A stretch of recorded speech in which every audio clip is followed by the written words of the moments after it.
Hi, this is Arjun N, playing for Kids First, and today I'm reviewing Glass. Glass is a superb cap-off to this much-hyped trilogy of grounded superhero movies from the mind of M. Night Shyamalan to a horribly executed ending that left audience members and I divided, perhaps for the worse. Despite this exhilarating performances and an always impeccable direction remain, anyone who is fans of Shyamalan's talent must watch this, but keep their expectations away from a satisfying ending. The movie follows security guard David Dunn 19 long years after the events of Unbreakable, and still on the hunt of his vigilante pursuits with his superhuman abilities, of course. This pursuit leads him to cross paths with none other than the villain from Split, Kevin Wendell Crumb, whose multiple identities can transform into one of the superhuman beast. This feud only leads them further into the hands of psychologist Ellie Staple, who intends to prove to them that they are not superpowered. Amid this psychological dispute lies a hidden chess player, Elijah Price, a sociopathic supergenius suffering from the brittle bones disease. Elijah intends to use all the key players involved and make a real-world comic book story of his prophecies. To service this packed plot, there are great performances, especially after many years of anticipation from both Bruce Willis and Samuel L. Jackson, who live up to the hype of the Unbreakable fans, of course.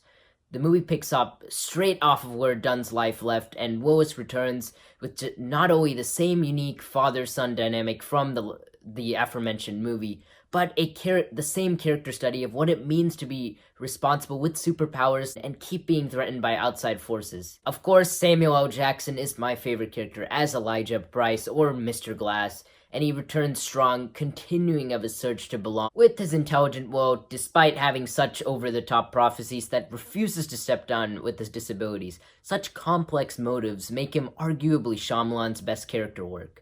James McAvoy as Kevin Wendell Crumb, enough said, just continues the same award-worthy performance of his character's vibrant work in Split, with more increasingly complex motives. Sarah Paulson also manages a welcome addition amid all the returning cast members, with their character studies taking the spotlight. Even if a certain character revelation regarding her is way left field and most probably will just leave audiences scoffing. Anya Taylor-Joy and Spencer Treat Clark, of course, return in top form from previous movies as Casey Cook and Joseph Dunn, and add a great level of emotional appeal to the main characters involved. Of course, we cannot come without mentioning M. Night Shyamalan's spectacular direction, with a great mastery of just showing, not telling. His appeal for long and close perspective takes always remains one of a boundary-pushing decision, but always comes successful, in fact, succeeding far above the standard.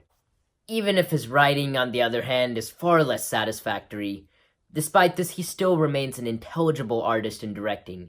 My favorite scene, of course, has to be the central therapy scene, as it remains the movie's most intriguing psychological study, and basically forces all three superhumans involved to just tell a moment of weakness. Such a simple scene just leads to a complex discussion. The movie also has a great message, and gifted talents being something that should not be erased, but instead used as the special one-of-a-kind thing they are, for good, of course. The movie just has many flaws with its final act, despite a rock-solid first two acts that in fact propelled this movie to become one of classic material until the shaky ending. The final act just comes across as something made for shock value and doesn't even service the superb build-up as mentioned above. Many plot holes just prevail in an awkwardly done Shyamalan twist, and honestly this ending does prove to divide, but perhaps it's just going to be one of a more negative response.